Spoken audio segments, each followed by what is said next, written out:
Bismillahirrahmanirrahim. Innal hamdalillah nahmaduhu wa nasta'inuhu wa nastaghfiruh wa na'udzu billahi min syururi anfusina wa min sayyiati a'malina may yahdihillahu fala mudhillalah wa may yudlil fala hadiyalah wa asyhadu an la ilaha illallah wahdahu la syarikalah wa asyhadu anna Muhammadan abduhu wa rasuluh amma ba'du. Kita melanjutkan pembahasan kitab Tauhid yang ditulis oleh Syekh Muhammad bin Abdul Wahhab At-Tamimi rahimahullah ta'ala. Dan sekarang kita masuk di bab ke-6 yang beliau bawakan, bab tafsirut tauhidi wa syahadati alla ilaha illallah. Bab tafsir tauhid, penjelasan tentang tauhid dan arti syahadati alla ilaha illallah, syahadat la ilaha illallah. Maksudnya dalam bab ini beliau ingin membahas tentang makna yang diinginkan di dalam kalimat la ilaha illallah yang sering dinamakan dengan kalimat tauhid. Apa yang dimaksudkan dalam kalimat tauhid itu apa? Sehingga ketika kita membaca la ilaha illallah, maksudnya apa? Karena nanti maksud dari kalimat la ilaha illallah syarat dengan tauhid. Kalau kita tidak laksanakan atau tidak menjalankan konsekuensi dari apa yang diinginkan dari kalimat la ilaha illallah, maka kita berarti belum mentauhidkan Allah Ta'ala. Di dalam bab ini, penulis beliau membawakan 4 ayat dan 1 hadis. Ayat yang beliau bawakan yang pertama di surat Al-Isra ayat 57. Beliau berkata, wa qaulillahi ta'ala, Allah Ta'ala berfirman, ulaikal ladzina yad'una yabtaghuna ila rabbihimul wasilata ayyuhum aqrabu. Sesungguhnya Tuhan, zat yang mereka minta, yang mereka sembah, yabtaghuna ila rabbihimul wasilah, apa yang mereka sembah dari malaikat, dari nabi, orang soleh, apa yang mereka sembah dijadikan Tuhan sebagai berhala, itu saja mereka mengharap untuk sampai kepada Allah Ta'ala. Yaitu malaikat, nabi, orang soleh yang mereka sembah, itu saja mereka mencari wasilah, mencari jalan untuk sampai kepada Tuhan mereka. Ayyuhum aqrabu, mana sarana yang paling cepat untuk sampai kepada Allah Ta'ala. Allah Ta'ala juga yang kedua, Allah Ta'ala berfirman dalam surat Zuhruf ayat kedua ayat ke-26. Allah Ta'ala berfirman, wa idh qala Ibrahimu li abihi wa qaumihi. Ingat ketika Nabi Ibrahim mengatakan kepada bapaknya dan kaumnya, innani bara'um mimma ta'budun, aku berlepas diri kepada apa yang kalian sembah. Illalladzi fatarani, kecuali kepada zat yang telah menciptakan aku. Kemudian yang ketiga, ayat yang ketiga dalam surat At-Taubah ayat ke-31, ittakhadhu ahbarahum wa ruhbanahum arbaba min dunillah. Mereka orang-orang ahlul kitab menjadikan ahbar mereka, kalau ahbar itu Yahudi, ulama-ulama Yahudi, wa ruhbanahum, dan ulama-ulama Kristen, arbaba min dunillah, sebagai sekutu-sekutu tandingan selain Allah Ta'ala. Kemudian ayat keempat dalam surah Al-Baqarah ayat 165, wa minan nasi may yattakhidhu min dunillahi andadan yuhibbunahum kahubbillah. Ada di antara manusia yang menjadikan selain Allah sebagai tandingan. Mereka mencintai tandingan ini seperti cintanya mereka kepada Allah Ta'ala. Kemudian hadis yang beliau bawakan, hadis dalam bab ini, beliau berkata, wa fis sahihi, di dalam hadis yang sahih, ani Nabi sallallahu alaihi wasallam annahu qala, dari Rasulullah bahwasanya beliau bersabda, man qala la ilaha illallah, siapa yang berkata la ilaha illallah wa kafara bima yu'badu min dunillah dan dia kufur terhadap segala sesuatu yang disembah selain Allah Ta'ala, haruma maluhu wa dumuhu, diharamkan bagi dia hartanya dan darahnya, wa hisabuhu 'alallahi azza wa jalla dan hisabnya, orang itu nanti hisabnya itu semuanya tergantung kepada Allah Ta'ala. Kemudian setelah itu beliau mengatakan wa syarhu hadhihi tarjamati ma ba'daha minal abwab, penjelasan tentang bab ini, maksud dari kalimat la ilaha illallah nanti insyaallah akan kita rinci di bab-bab berikutnya. Intinya dalam bab ini yang kita baca yaitu bab ke-6 yang beliau bawakan, beliau ingin membahas tentang maksud dari kalimat la ilaha illallah. Apa sih maksud kalimat la ilaha illallah? Di dalam kalimat la ilaha illallah nanti yang pertama ada arti kalimat la ilaha illallah, yang kedua nanti ada konsekuensi. Jadi ada arti kalimat la ilaha illallah, yang kedua nanti ada konsekuensinya. Yang pertama tentang arti. Jadi la ilaha illallah itu artinya apa? La ilaha illallah artinya kalau secara bahasa Arab artinya la ilaha, ilaha itu artinya ma'bud. Sehingga artinya la ma'budah hakun illallah. Itu kalau di versi terjemahan Indonesia berarti la ilaha illallah itu artinya apa? Tiada sesembahan yang hak atau yang benar kecuali hanya Allah Ta'ala. Sehingga kalimat la ilaha illallah berbicara masalah sesembahan. Berbicara masalah sesembahan. Yaitu kita itu menyembah hanya kepada Allah Ta'ala. Tidak boleh kita menyembah selain Allah Ta'ala. Entah itu malaikat, kuburan, orang soleh, nabi, apalagi batu, pohon, keris, aki, apalagi jin dan yang lainnya, tidak layak untuk disembah.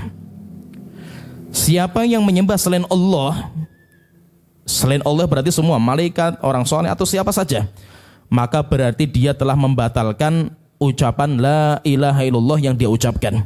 Batal karena dia menyembah selain Allah Ta'ala. Sehingga la ilaha illallah pembahasannya masalah sesembahan, bukan pembahasan berkaitan dengan ketuhanan. Sehingga menerjemahkan kalimat la ilaha illallah dengan tiada Tuhan, Tuhan bahasanya itu Tuhan, itu salah fatal. Dan itu sering saya jelaskan. Saya sering jelaskan. Kenapa? Karena ini salahnya fatal. Dan gak main-main salahnya. Dan kesalahan fatal ini disengaja. Bukan tidak disengaja. Bukan orang itu gak tahu. Dia tahu kesalahannya. Dan memang disengaja. Kesalahan dalam menerjemahkan la ilaha illallah menjadi tiada Tuhan selain Allah itu disengaja. Tujuannya apa? Kenapa harus disalahkan? Diplesetkan artinya ini. Untuk melegalkan kesyirikan mereka. Sehingga ketika mereka itu pengen menyembah kepada kuburan, pengen menyembah kepada pohon, batu, la ilaha illallah harus diselewengkan artinya. Tujuannya apa? Untuk melegalkan kesyirikan yang ada di mereka. Karena di Indonesia, ya sejarahnya lah di Indonesia itu penyembah animisme, dinamisme, roh nenek moyang, menyembah pohon, batu, kuburan itu masih dominan. Itu masih dominan sehingga arti kalimat la ilaha illallah harus diselewengkan. Tujuannya apa? Melegalkan kesyirikan mereka. Sehingga itu disengaja.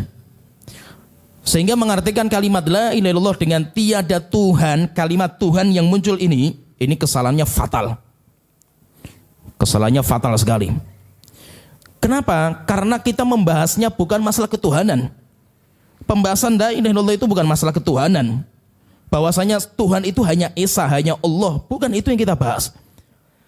Ini kita membahas la ilaha illallah bukan itu. Tapi kita membahas Anda menyembah siapa. Bukan Anda meyakini Tuhan siapa. Bukan itu pembahasannya. Tapi Anda menyembah siapa. Dan beda sekali antara pembahasan ketuhanan dengan pembahasan peribadatan. Itu beda sekali. Jadi ada dua hak. Ini perlu difahami ya. Sehingga tauhid itu kan nanti terbagi jadi dua. Atau kalau lebih lengkapnya tiga. Ada tauhid rububiyah. Dinamakan dengan tauhid ketuhanan. Kemudian ada namanya tauhid uluhiyah. Dinamakan dengan tauhid peribadatan. Kemudian tauhid asma dan sifat. Bicara tentang nama dan sifat Allah Ta'ala. Jadi di sana ada dua istilah yang berbeda, namanya rububiyah dan uluhiyah. Rububiyah itu berkaitan masalah ketuhanan, uluhiyah berkaitan dengan peribadatan. Beda enggak itu? Beda, sangat beda. Jadi di sini ada dua sisi.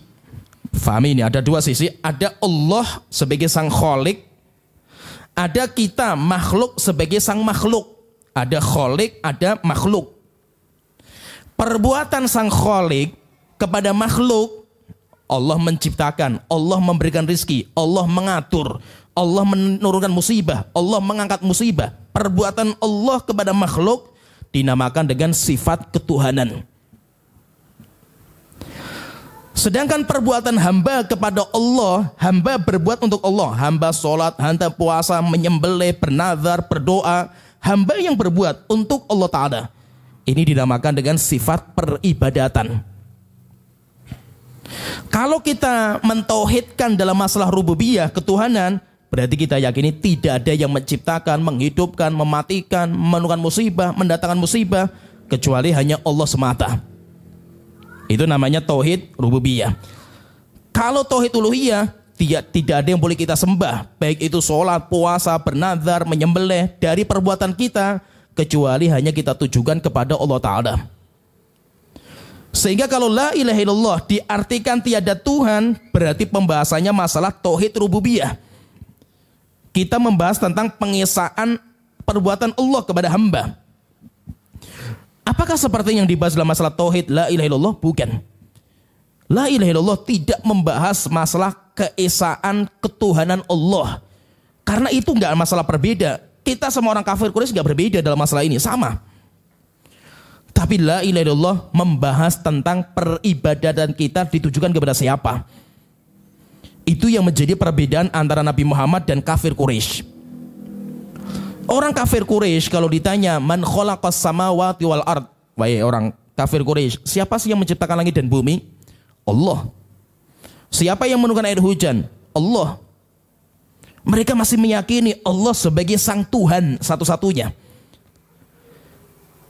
Terus bedanya apa antara Nabi Muhammad dan kafir Quraisy? Bedanya masalah peribadatan. Sehingga kenapa la ilaha illallah dijadikan sebagai syarat masuk Islam. Orang itu kalau membaca la ilaha illallah keluar dari kesyirikan, masuk dalam agama Islam. Karena mereka siap menghambakan diri hanya kepada Allah Ta'ala, menyembahkan ibadah mereka hanya kepada Allah Ta'ala. Maka ketika dakwah Islam masuk ke Arab, orang kafir Quraisy bingung mereka. Apa kata mereka? Allah sebutkan dalam Al-Quran. Mereka mengatakan aja'alal alihata ilahan wahidah. Apakah Muhammad ini datang kepada kita untuk menjadikan sesembahan yang banyak seperti ini? Mereka punya sesembahan banyak. Bahkan patung yang mereka sembah di area Mekah saja ada 360. Yang paling besar nanti ada Lata, Uzza, dan Manat. Itu yang paling besar, 3 patung bagi mereka. Maka mereka mengatakan, apakah Muhammad datang untuk menjadikan sesembahan yang banyak ini menjadi satu sembahan saja? Hanya kepada Allah kita menyembah. Aja'alal alihata ilahan wahidah. Apakah Muhammad datang untuk menjadikan sesembahan yang banyak menjadi hanya satu sesembahan, yaitu hanya kepada Allah Ta'ala? Inna hadza la syai'un ujab. Ini perkara yang aneh bin ajaib Muhammad ini. Orang kafir Quraisy kalau disuruh menuhankan Allah, mereka nggak ada masalah, karena kita juga sama keyakinan Allah sebagai Tuhan kita. Kenapa terjadi keributan antara Nabi Muhammad dan kafir Quraisy? Karena Nabi Muhammad memerintahkan hanya menyembah kepada Allah. Sholat, bernazar, berdoa, menyembelih hanya tujuannya kepada Allah Ta'ala. Ini yang menjadi keributan. Mereka nggak terima. Sehingga la ilaha illallah diterjemahkan dengan tiada Tuhan fatal. Kesalahannya fatal sekali. Tetapi la ilaha illallah artinya tiada sesembahan yang berada disembah kecuali hanya Allah Ta'ala. Kalau orang mengatakan, apa sih bedanya? Kan Allah sebagai Tuhan saya dan Allah sesembahan saya. Beda. Kalau ketuhanan perbuatan Allah kepada hamba, kalau ketuhanan perbuatan hamba kepada Allah Ta'ala, dan itu berbeda. Kafir Quraisy mereka masih meyakini Allah sebagai Tuhan. Mereka tidak pernah meyakini patung menciptakan, menghidupkan, mematikan, gak bisa. Mereka pun faham seperti itu. Bahkan setingkat iblis, sampai iblis, dia pun ketika sudah dikeluarkan dari surga, diskusinya sama Allah, Iblis itu masih memanggil Allah dengan Tuhanku. Rabbi bima aghwaytani, Tuhanku. Karena engkau telah menyesatkan saya, enggak apa-apa. Tapi saya bersumpah untuk menyesatkan anak keturunan Nabi Adam. Rabbi fa'angzirni ila yaumi yub'atsun, Tuhanku, tolong ajal saya diakhirkan sampai hari kiamat. Allah kabulkan. Iblis masih meyakini Allah sebagai Tuhan.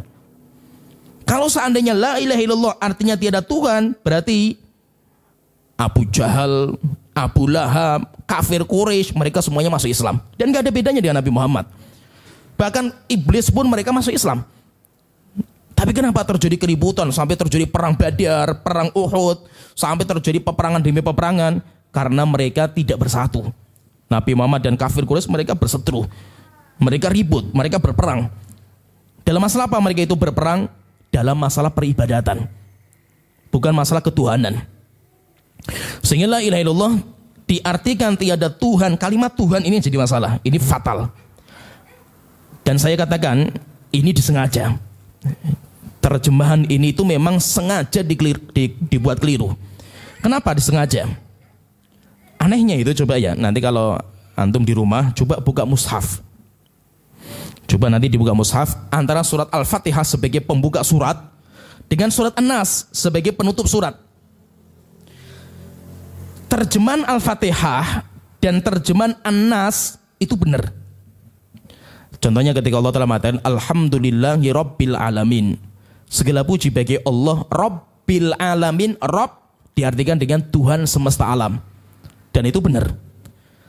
Rabb atau Tuhan kalau bahasa Arab itu namanya Rabb, bukan ilah. Dan mereka pun tahu, orang-orang yang menerjemahkan Al-Quran itu faham masalah itu. Coba kita baca surat An-Nas, disebutkan dua-duanya, ada Rabb, ada ilah. Qul a'udzu birabbin nas, katakan aku berlindung kepada Tuhan manusia. Rabbin nas artinya Tuhan manusia. Malikin nas, rajanya manusia. Benar. Ilahin nas, ilah, kalimat ilah terjemahnya apa di situ? Sesembahan manusia, bukan Tuhan. Karena mereka sudah mendapatkan kalimat Tuhan di kalimat Rabbin nas. Sehingga ilahin nas terjemahnya sesembahan manusia. Kalimat ilah, mereka itu faham ilah itu artinya sesembahan, bukan Tuhan. Tapi ketika terjemahkan la ilaha, kalimat ilah persis sama persis dengan kalimat ilahin nas. Di kalimat ilahin nas surat An-Nas terjemahnya sesembahan. Tapi kenapa dalam kalimat la ilaha illallah ilah jadinya Tuhan? Bisa dipahami ya, paham ya? Kok bisa-bisanya kalimat ilah, la ilaha, ilah, kok jadinya Tuhan itu dari mana gitu? Bukankah kalimat Tuhan itu Rabb dalam bahasa Arab kan itu? Dan itu banyak di Al-Quran artinya Tuhan itu Rabb gitu. Sedangkan ilah di dalam Al-Quran banyak sekali mereka menerjemahkan ilah itu sesembahan dan benar. Tapi anehnya itu kenapa ketika datang ke la ilaha illallah pasti salah? Kenapa di sini itu ada masalah apa di sini itu? Maka saya katakan itu disengaja. Itu disengaja. Tujuannya apa? Untuk melegalkan kesyirikan. Coba ya, pahamilah konsekuensi dari terjemahan yang keliru. Kalau saya datang kepada kuburan, atau saya datang kepada pohon besar, atau datang kepada penjaga lautan, penjaga gunung, kemudian saya mengadakan sedekah laut, sedekah gunung, atau sesajen lah. Saya datang kepada kuburan, bawa ayam cemani. Ayamnya saya sembelih, sers. Saya berikan kepada penjaga gunung, penjaga lautan, atau kuburan yang saya agungkan. Apa yang mereka inginkan? Yang mereka inginkan perbuatan ini bukan perbuatan syirik. Saya menyembelih kepada penjaga laut, penjaga gunung, ini bukan termasuk kesyirikan. Selama saya meyakini bahwa lautan, penjaga laut, penjaga gunung, pohon, batu tidak bisa menciptakan dan menghidupkan. Jadi itu konsekuensi itu. Sedangkan sesembahan dari menyembelih atau saya bernazar atau saya berdoa itu tidak termasuk konsekuensi ke syirik dan tauhid. Saya itu enggak masalah menyembelih atau bernazar atau berdoa selama saya tidak meyakini bahwa Tuhan itu adalah kuburan. Bahwa penjaga laut, penjaga gunung itu adalah Tuhan. Saya meyakini Tuhan itu Allah yang menciptakan, menghidupkan, mematikan Allah. Sehingga kalau saya itu menyembelih untuk kuburan, itu nggak termasuk kesyirikan. Kan syirik itu kalau saya menjadikan Tuhan selain Allah Ta'ala. Saya tidak menjadikan Tuhan selain kuburan, bukan Tuhan. Pohon batu bukan Tuhan. Saya nggak meyakini itu sebagai Tuhan. Pertanyaan, kenapa kamu menyembelih untuk itu? Karena saya pengen mendekatkan sesuatu ibadah saya kepada dia, supaya dia nanti menyampaikan hajat saya kepada Allah Ta'ala. Kalau seandainya saya minta langsung kepada Allah, wahai Tuhanku, berdoa misalkan, wahai Tuhanku tolong berikan saya anak. Saya itu banyak dosa dan maksiat, sehingga doa saya itu nggak dikabulkan. Tapi kalau saya datang ke kuburan orang soleh, saya minta sama orang soleh, wahai Imam Syafi'i tolong berikan saya anak, sampaikan hajat saya ini kepada Allah Ta'ala. Nanti kalau yang minta Imam Syafi'i di hadapan Allah, yang minta wali ini kepada Allah Ta'ala, lebih cepat dikabulkan daripada saya minta. Dan itu perbuatan kafir Quraisy. Orang-orang kafir Quraisy, mereka ketika menyembah berhala, mereka tidak pernah meyakini bahwa berhala itu Tuhan yang bisa menciptakan, menghidupkan, memberi rezeki, enggak. Tapi mereka bertujuan supaya itu mendekatkan diri mereka kepada Allah Ta'ala. Maka itu mereka mengatakan, apa kata mereka ketika Nabi Muhammad mendakwakan kepada mereka dakwah tauhid? Mereka mengatakan, mana buduhum Muhammad, siapa yang menyembah kepada berhala? Kita menyembah hanya kepada Allah Ta'ala. Illa liqarribuna ilallahi zulfa. Kita datang kepada berhala, kepada kuburan, tujuannya supaya mereka, orang-orang yang sudah mati dari orang soleh, mendekatkan diri kita kepada Allah Ta'ala. Dan mereka, coba paham ya, orang kafir Quraisy, ketika mereka itu datang kepada kuburan, kepada patung, kepada pohon, kepada batu besar, nanti mereka ditujukan kepada Allah Ta'ala. Mereka faham bahwa ini tidak dibolehkan dari ucapan kalimat la ilaha illallah. Akhirnya mereka itu nggak mau mengucapkan kalimat itu karena tahu konsekuensinya. Kalau saya membaca la ilaha illallah, berarti pohon, batu, patung semuanya kita buang semua. Mereka tidak mau mengucapkan karena tahu artinya, konsekuensinya tahu. Anehnya kalau orang kita, orang-orang muslim di kita, mereka membaca la ilaha illallah tapi nggak tahu konsekuensinya. Sehingga baca la ilaha illallah masih berbuat kesyirikan. Dan mereka meyakini saya nggak berbuat kesyirikan dengan ucapan la ilaha illallah. Kenapa? La ilaha illallah maksudnya bukan itu. Bukan masalah kesyirikan. Kalau saya menjadikan pohon, batu, kuburan orang soleh sebagai Tuhan, itu baru syirik. Orang kafir Quraisy saja nggak seperti itu keyakinannya. Mereka faham maksud dari kalimat la ilaha illallah itu apa. Sehingga intinya kesalahan pertama fatal kalimat la ilaha illallah itu dalam terjemahan. La ilaha illallah diterjemahkan tiada Tuhan selain Allah. Kalimat Tuhan fatal. Kesalahannya fatal. Yang kedua konsekuensinya. Jadi yang pertama masalah terjemahan. Yang kedua masalah konsekuensi. Kalau saya membaca la ilaha illallah, konsekuensinya apa? Ada dua konsekuensi.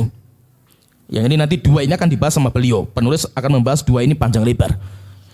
Ada dua konsekuensi yang harus kita jalankan. Kalau kita nggak menjalankan dua-duanya, batal. Atau kita tidak menjalankan salah satu dari keduanya, batal. La ilaha illallah nggak bermanfaat karena kita nggak menjalankan konsekuensinya. Konsekuensi yang pertama dinamakan dengan an-nafyu, peniadaan, penolakan, berlepas diri kita dari semua bentuk peribadatan kepada Allah Ta'ala. Itu diambil dari kalimat la ilaha, tiada sesembahan. Kalimat tiada berarti kita itu harus berlepas diri. Kita harus menolak, kita harus kita itu harus intinya sudah putus hubungan dengan segala sesuatu yang disembah oleh manusia selain Allah Ta'ala. Ini yang pertama. Dan ini harus dijalankan yang pertama. Yang kedua, setelah ini kita jalankan, yang kedua, baru kita, konsekuensi yang kedua, isbat. Kita menetapkan hanya Allah yang berada disembah. Penetapan bahwasanya sesembahan hanya satu sesembahan. Jadi ada dua konsekuensi yang kita jalankan. Yang pertama, kita berlepas diri, kita menolak, kita membenci semua kesyirikan, bentuk peribadatan kepada Allah Ta'ala. Yang kedua, kita harus menetapkan. Nah, dua konsekuensi ini, penolakan dan penetapan, itu nanti sering diistilahkan dengan istilah namanya tasfiyah dan tarbiyah. Tasfiyah itu pengosongan jiwa. Semua bentuk pengagungan dalam hati kita kepada Allah harus kita kosongkan semua.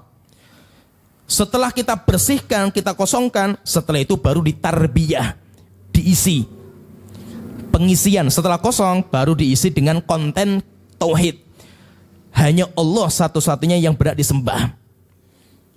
Nah, kalau kita jalankan dua-duanya ini, pertama kita bersihkan dulu, yang kedua kita isi dengan konten kebaikan, maka tauhid dalam hati kita akan kokoh. Yang menjadi problem di kita, yang menjadi masalah di kita ini, kita seringnya di masyarakat kita, yang mungkin awal-awal dakwah dulu, kita belum meniadakan, yaitu yang pertama belum kita jalankan, tapi sudah masuk yang kedua. Kita sudah menetapkan Allah sebagai Tuhan. Kita masuk Islam, yaitu mungkin nenek moyang kita dulu. Masuk Islam, tapi dia tidak menolak. Dia tidak membersihkan semua kebudayaan kesyirikan yang ada di hati mereka. Sehingga apa? Sehingga kesyirikan masih mereka bawa dalam hati. Keyakinan-keyakinan syirik masih ada. Setelah itu mereka dimasukkan Islam. Seperti ibaratnya itu kayak gelas. Gelas yang belum kita bersihkan, masih banyak kuman di dalamnya. Kita isi dengan teh. Teh itu baik, bisa diminum, segar. Tapi ketika dimasukkan dalam sebuah wadah, di mana wadah hati kita itu masih keruh dengan kesyirikan, maka teh itu akan terkontaminasi dengan kuman. Sehingga teh ini nggak bermanfaat lagi. Maksudnya apa? Fahami ya? Kenapa di kita, di Indonesia ini ya, kita itu Muslim, tapi ritual ibadahnya kayak nggak ada bedanya antara kita dengan nenek moyang kita dulu yang belum beragama Islam. Sehingga Muslim walaupun la ilaha illallah masih datang ke kuburan, mengagungkan kuburan, ritualnya masih Hindu, Buddha dan yang lainnya, karena mereka tidak pembersihan. Langsung mereka masuk Islam, yang penting mereka masuk Islam. Akhirnya bid'ah, khurafat, kesyirikan masih terbawa, dan itu menghilangkan gak mudah. Hatta kita yang sudah dewasa seperti ini, kita yang sudah kenal sunnah, belum tentu loh kita itu gak membawa kayak khurafat yang ada dalam hati kita. Kenapa? Karena itu membersihkannya lama, gak mudah. Contohnya misalkan ya, kita walaupun sudah ngaji, walaupun kita itu sudah kenal sunnah lah, kita bahkan sudah kenal sunnah lama, tapi keyakinan tentang perdukunan, di mana dukun itu mereka membranding tentang kekuatan syaitan, jin itu kekuatannya dahsyat, dia itu bisa berganti rupa, bisa nembus, bisa ini, kekuatannya dahsyat. Akhirnya orang itu kan takut dengan jin. Ketika dia sudah takut dengan jin, larinya kemana? Kalau dia itu pengen selamat, larinya ke dukun. Jadi itu sebenarnya branding saja, kayak bisnis lah gitu. Nah kita itu dari kecil dicekoki tentang sebuah berita tentang jin. Wah jin itu dahsyat, ini sampai akhirnya kita ketakutan.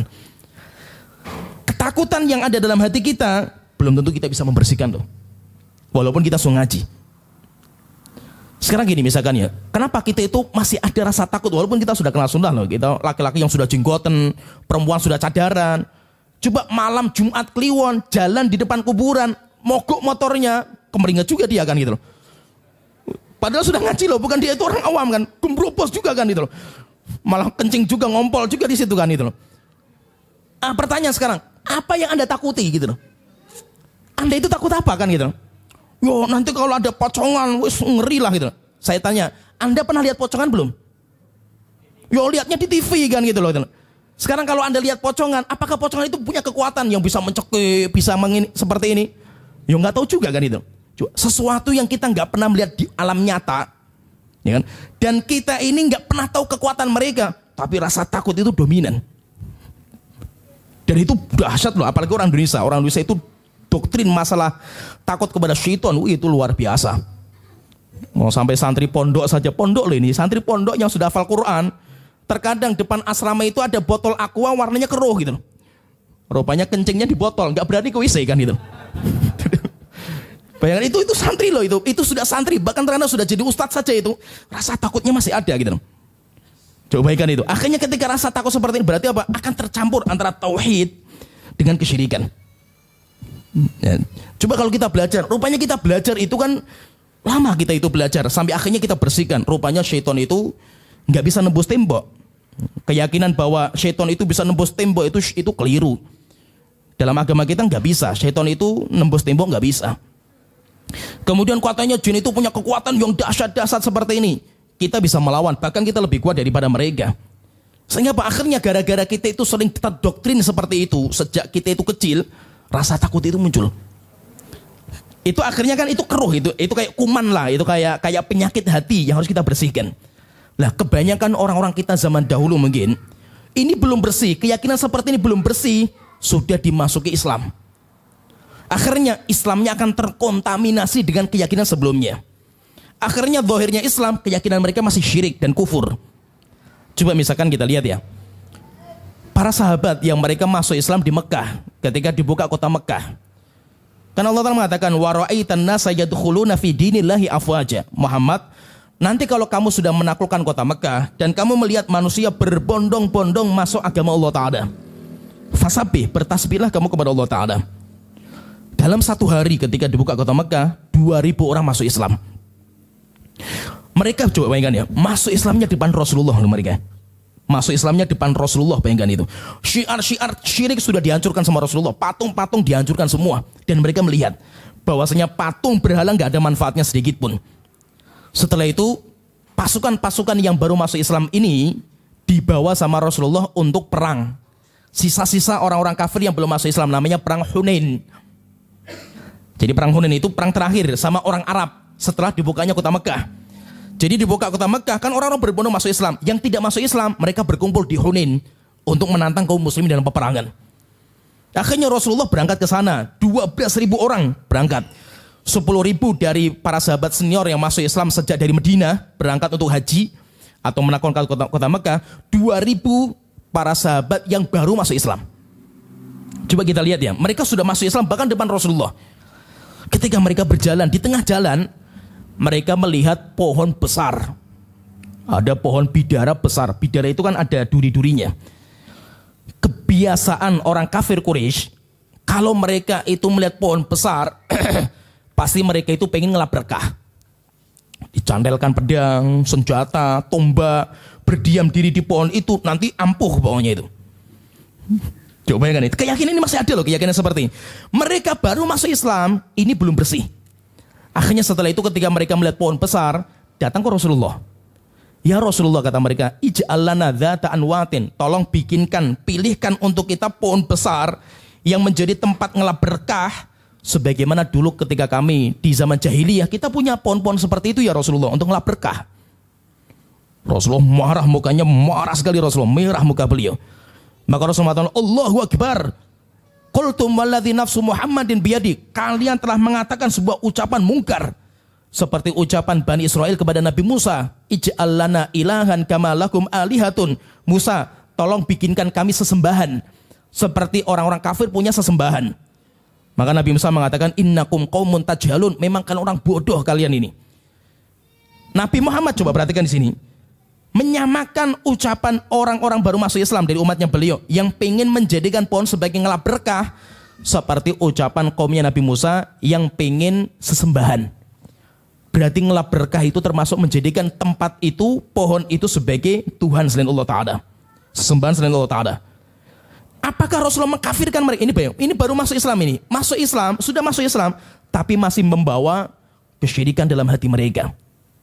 Jadi masih terbawa dalam hati mereka. Tapi kan Rasulullah bersihkan sampai akhirnya nanti bersih. Lah di kita ini sayangnya, kalau di kita itu nggak dibersihkan masalah tauhid, masalah kesyirikan di hati itu nggak dibersihkan. Yang kita ajarkan cuma sholat, bagaimana cara puasa, bagaimana cara ibadah. Bukan berarti sholat itu nggak penting. Sholat itu penting, tapi ketika sholat diajarkan orang masih membawa kesyirikan, itu nanti bisa fatal.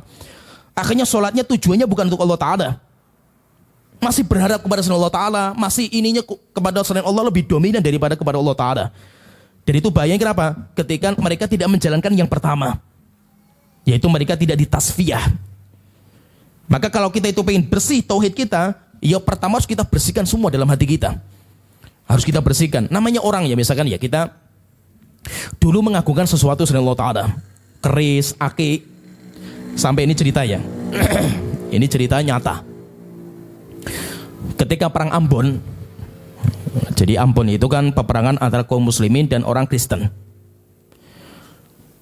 Ketika orang Kristen mereka sudah persiapan senjata.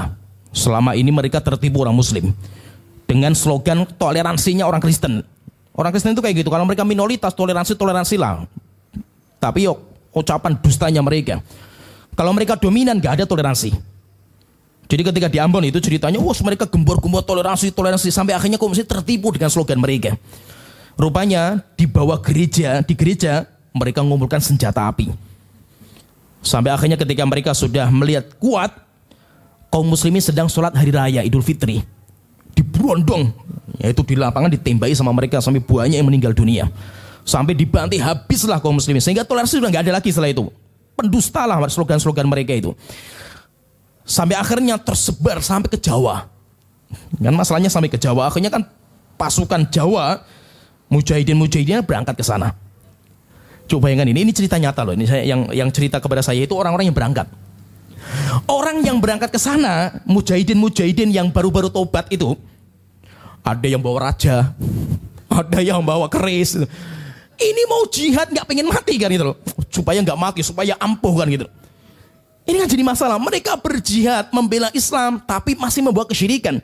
Kenapa? Karena baru tobat kan gitu. Ketika baru tobat kan masih ada keyakinan raja itu ampuh, mukul sekali mati orangnya kan, ditembak nggak mempan kan gitu. Keyakinan seperti itu masih ada kan gitu. Dan ini menghilangkannya nggak mudah, keyakinan seperti ini nggak mudah dihilangkan.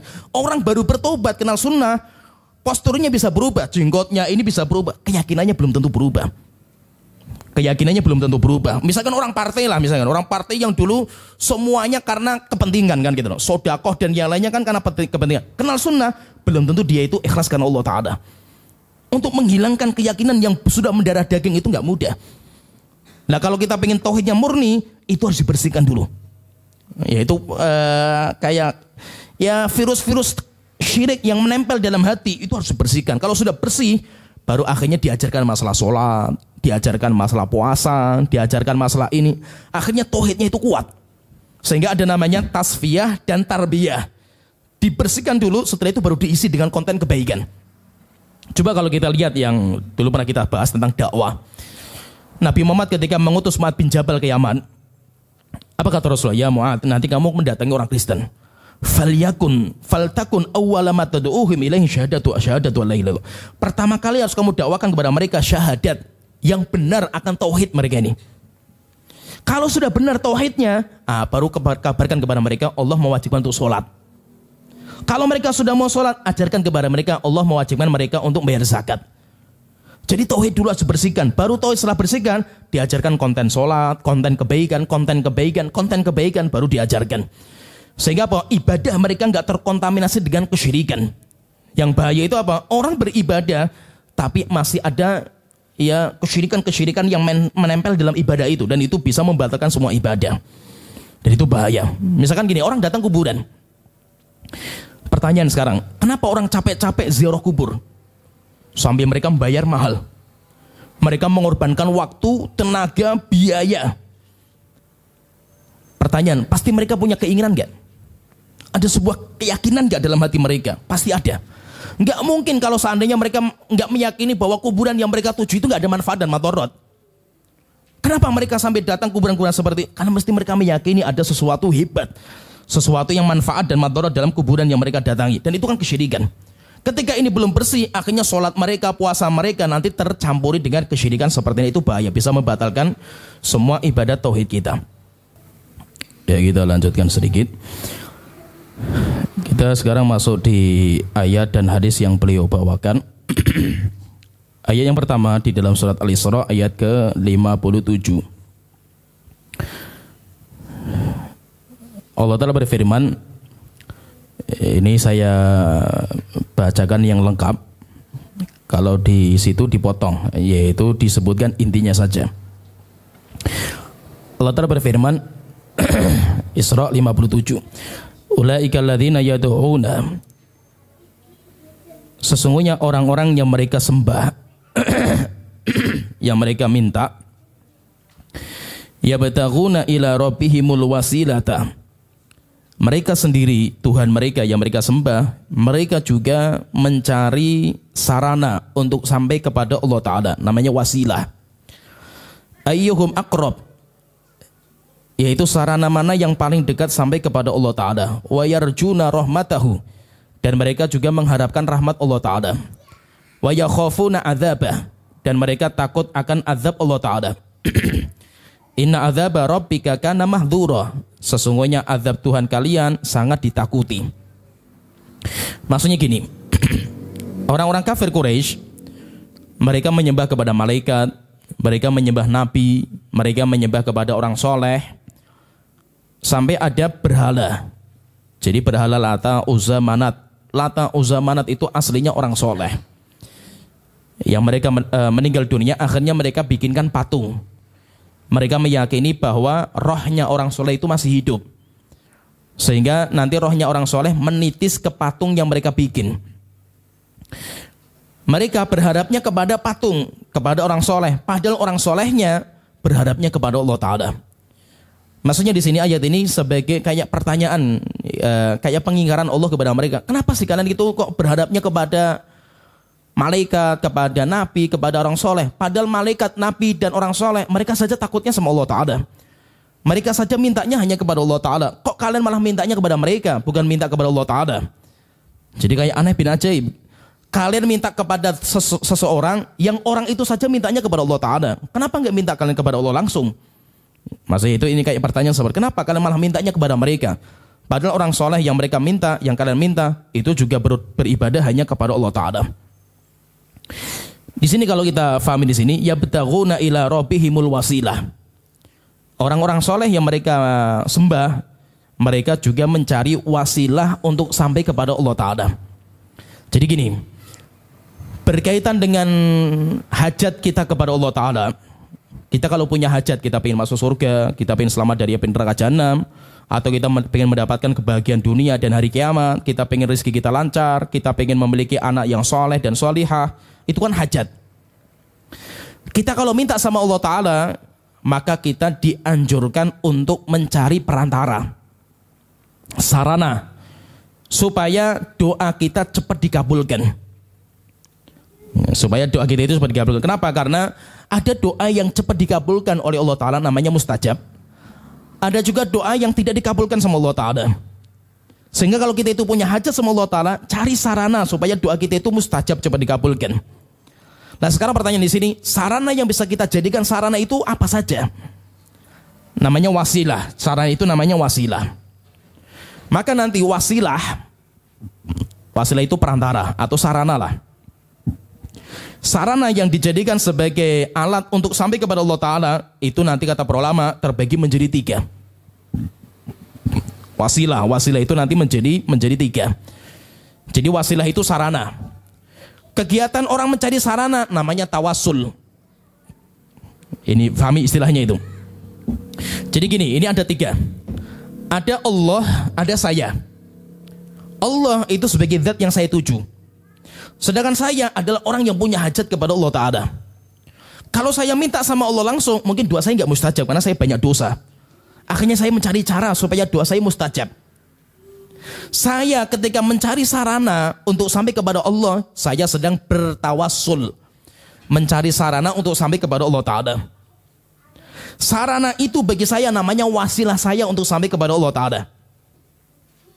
Bisa dipahami ya? Paham ya istilahnya ya? Nanti kalau sarana ini kok bantu saya di hadapan Allah Ta'ala, dia memberikan syafaat kepada saya. Jadi ada 3 istilah hampir mirip ya. Tawasul, wasilah, syafaat.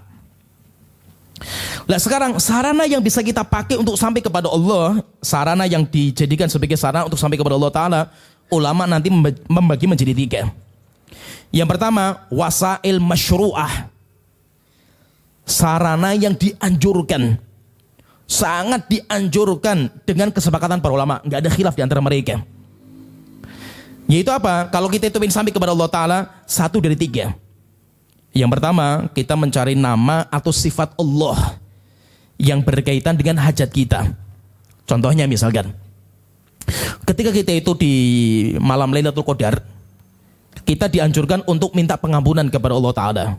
Apa doa kita? Kan kita mengatakan Allahumma innaka afuwun tuhibbul afwa fa'fu anni. Tuhanku, innaka afuwun, sesungguhnya engkau adalah zat pemaaf. Nama Allah Ta'ala. Tuhibbul afwa, engkau mencintai pemaafan, itu sifat. Setelah itu baru kita minta pemaafan. Fa'fu anni, Tuhanku tolong maafkan saya. Faham ya? Saya tidak langsung minta, wahai Tuhanku maafkan saya, ampuni saya, bukan. Saya mendoakan atau memuji Allah dengan namanya dulu, sifatnya dulu. Nah, itu namanya sarana yang pertama yang saya dianjurkan, mencari nama dan sifat Allah yang berkaitan dengan apa yang kita minta. Yang kedua, yang dianjurkan yang kedua, mencari amal soleh yang paling ikhlas. Kita jadikan sebagai sarana penguat doa kita supaya cepat dikabulkan. Contohnya 3 orang yang sedang masuk gua, setelah itu pintu gua tertutup dengan batu yang jatuh besar. Akhirnya mereka sepakat kita mencari amal kita masing-masing yang paling ikhlas. Satu berdoa, Tuhanku saya punya 2 orang tua. Orang tua saya itu sudah tua renta. Saya penggembala kambing dan saya itu kalau pulang kambing mengembala, mesti saya itu memberikan air susu kambing saya kepada orang tua saya. Pernah suatu ketika lah dia mencari amal yang paling ikhlas. Suatu ketika saya itu pulang terlambat, kemalaman. Sehingga saya ketika pulang bapak dan ibu saya sudah tidur. Saya meresucu seperti biasanya. Saya membawa susu, saya tidak berani memberikan kepada orang tua karena mereka sudah tidur. Saya juga tidak mungkin memberikan ini kepada anak istri saya karena saya tidak mau memberikan susu kepada anak istri saya sebelum bapak dan ibu saya meminumnya. Maka saya duduk berdiri membawa air susu di sebelah tidurnya orang tua.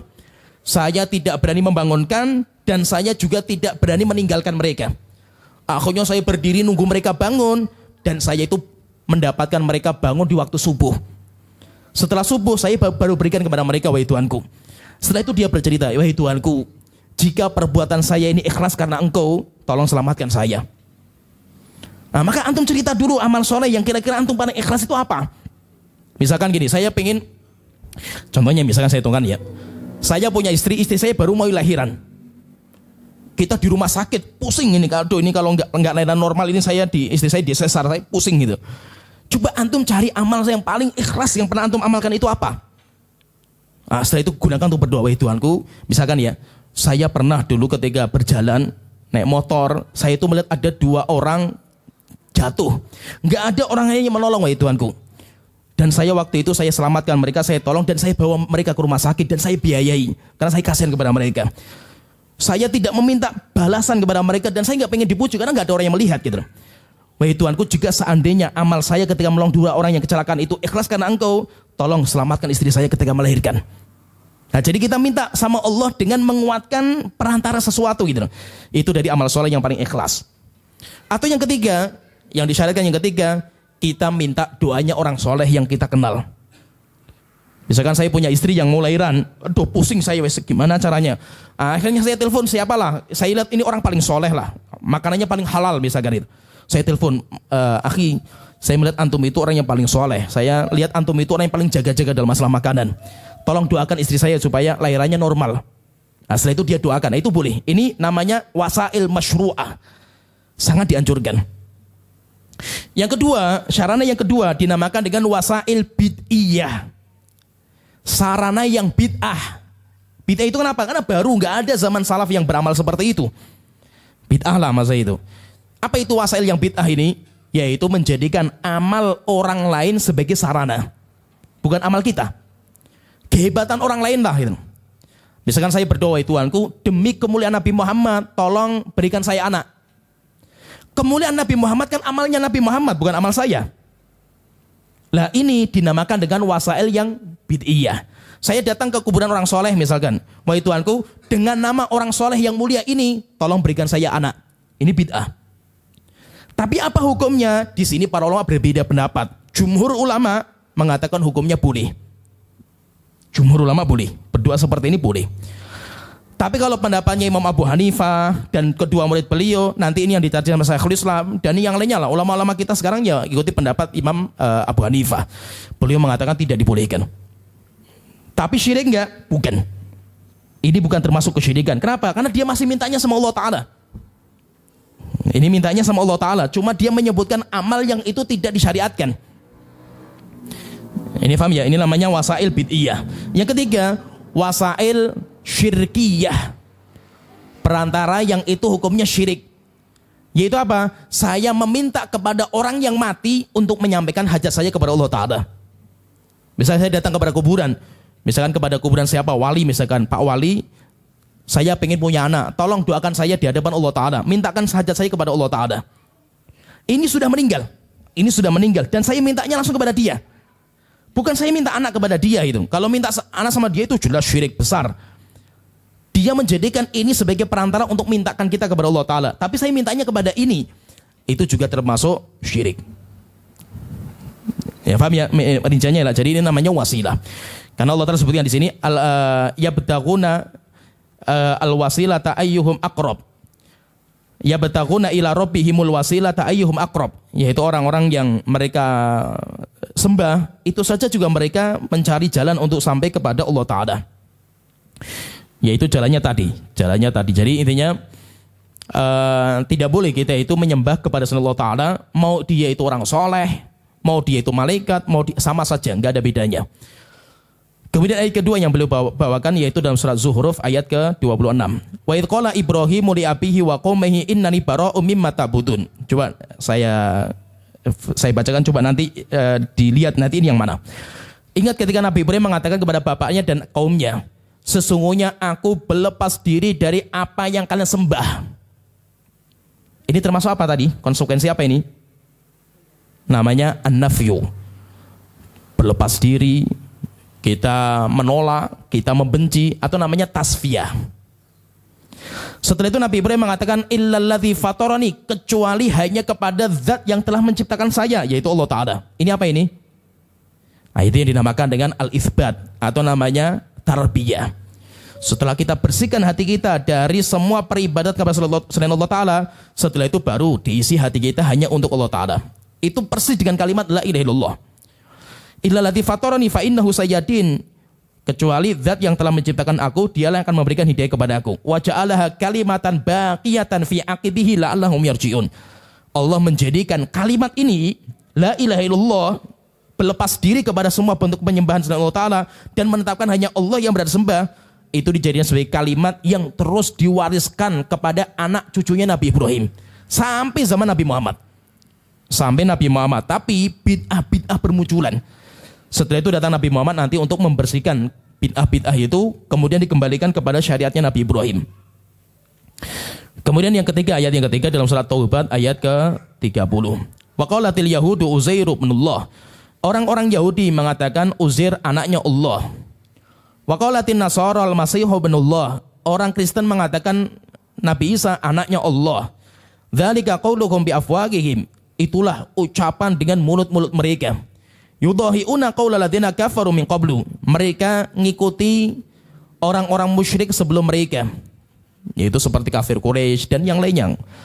Kaum-kaumnya Nabi Nuh, Nabi Syuaib, kan mereka seperti itu semua, kesyirikan.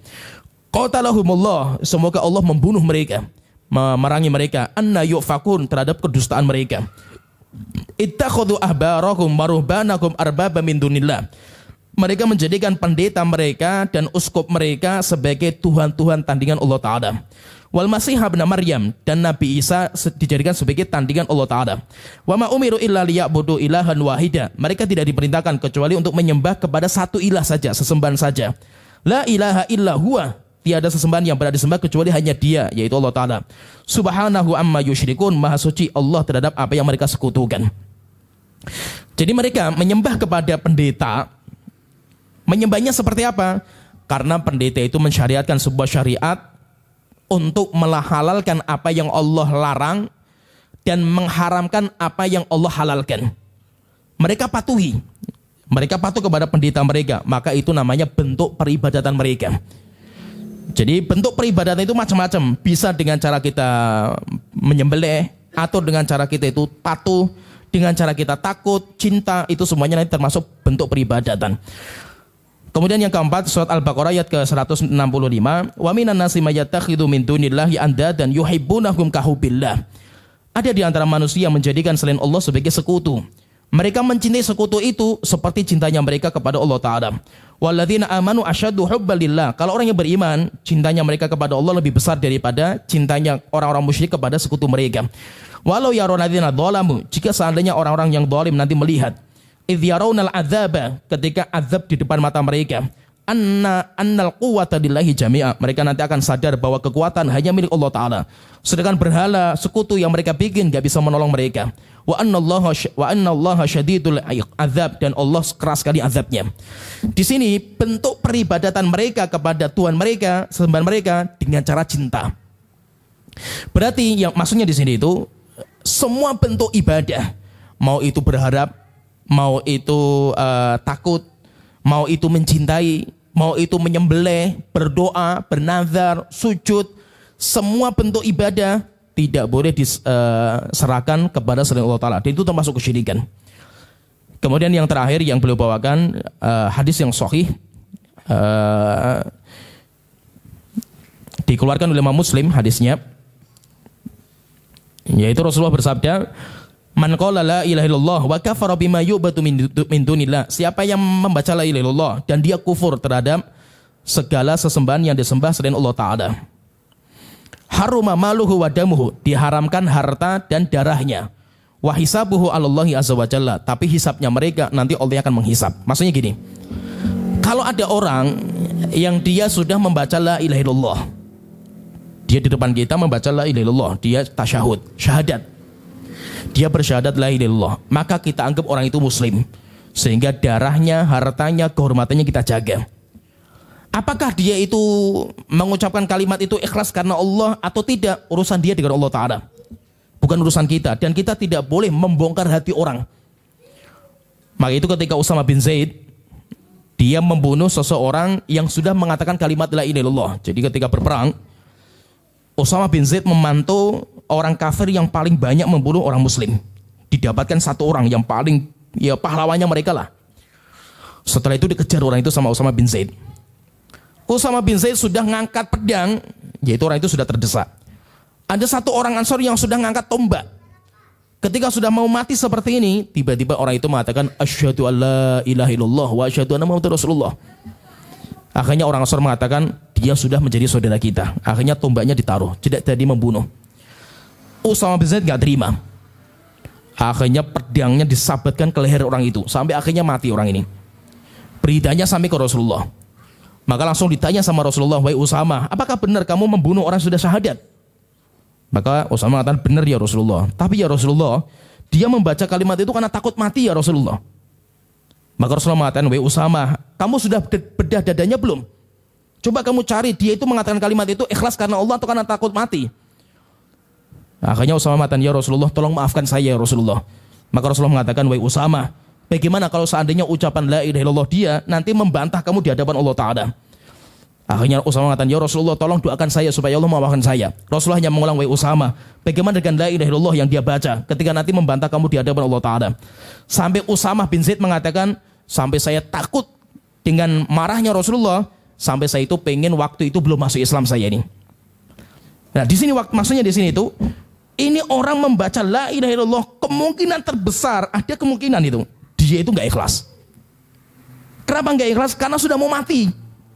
Sudah pedang tinggal sabat saja mati orang itu. Kok baru membaca la ilaha illallah? Tapi kemungkinan ini nggak boleh kita jalankan. Kenapa? Karena kita harus membawa kepada sebuah keyakinan. Keyakinan yang kita dengar dengan telinga kita, dia sudah membaca la ilaha illallah, dia sudah saudara kita. Urusan dia itu ikhlas atau tidak, bukan urusan kita. Dan kita nggak boleh menuduh orang. Maka itu dalam agama kita, secara hukum dunia, tidak ada namanya orang munafik. Boleh nggak kita ngecam ini munafik? Nggak boleh. Kita nggak boleh bicara hati orang. Munafik itu kan masalah keyakinan, masalah hati kan gitu. Kita nggak tahu kan gitu. Munafik seperti itu. Tapi kalau nanti di hari kiamat, Allah yang akan membongkar mereka. Allah yang tahu urusan hati. Kalau kita kan nggak tahu. Sehingga tidak boleh kita itu, misalkan gini. Saya punya tetangga misalnya, orang perempuan, orang muslimah. Dia pacaran sama orang Kristen. Ketika mau nikah, orang Kristennya masuk Islam. Akadnya di masjid misalkan itu. Ini pasti ini syahadatnya nggak ikhlas ini, perempuan saja ini kan itu. Boleh nggak kita nuduh seperti itu? Karena pas mau nikah saja, ini hari besok mau nikah dia masuk Islam gitu, supaya dapat kartu Islam lah gitu, sehingga bisa nikahnya di masjid misalkan. Nggak boleh. Walaupun kemungkinan seperti ini mungkin nggak, mungkin. Tapi ini masih prasangka dan praduga. Kita punya keyakinan al yakin la yuzalu bisyak. Sesuatu yang yakin tidak bisa kita hilangkan karena prasangka dan praduga. Bisa dipahami ya? Paham ya? Ini masalah penting, masalah seperti ini. Kenapa? Karena ya nanti bahayanya orang-orang takfiri yang suka mengkafirkan itu nanti masalahnya di sini. Masalahnya di sini. Misalkan gini, kita sudah melihat ada orang muslim masuk Islam, jelas dia muslim, sholat bersama kita. Tiba-tiba dia itu mengamalkan amal-amal kufur. Ya, dia mengamalkan amal-amal yang kufur lah, misalkan. Ya seperti kalau yang digembor-gemborkan mereka masalah berhukum selain Allah Ta'ala kan biasanya. Atau yang lain. Lah ini kita yakin bahwasanya orang itu muslim. Yakin, jelas. Wong dia katanya Islam. Dia keluarganya muslim. Dia juga sholat bersama kita. Cuma kita masih ragu, prasangka dan praduga. Dia itu sudah kafir atau belum? Perbuatannya kufur, tapi kan mungkin dia belum tahu. Mungkin masih banyak kemungkinan. Boleh nggak kita hukumnya dia itu sebagai orang kafir? Tidak boleh. Sampai yakin, jelas, tidak ada keraguan sama sekali bahwasanya dia itu sudah kufur. Kalau dia itu masih prasangka dan praduga, tidak boleh kita hukumi. Kenapa? Karena harus iqamatul hujjah. Contohnya misalkan gini, saya contohkan lagi ya. Saya lewati kuburan yang disembah sama orang. Ya kuburan yang disembah lah. Tiba-tiba saya melihat ada orang sujud. Wah ini teman kita lagi itu, si A, saya kenal itu. Wah kafir, musyrik. Oh itu syirik besar itu, sujud kepada kuburan kan itu. Padahal ini teman sudah jenggotan, sudah ngaji kan itu. Wah ini kurang ajar, ini pengkhianat berarti dia itu. Mata-mata mungkin dia sama kita itu. Ngaji tapi dia masih sujud sama kuburan. Saya tadi melihat jelas dengan mata saya kan gitu. Boleh nggak seperti ini? Nggak boleh. Ini teman kita yang jelas dia muslim.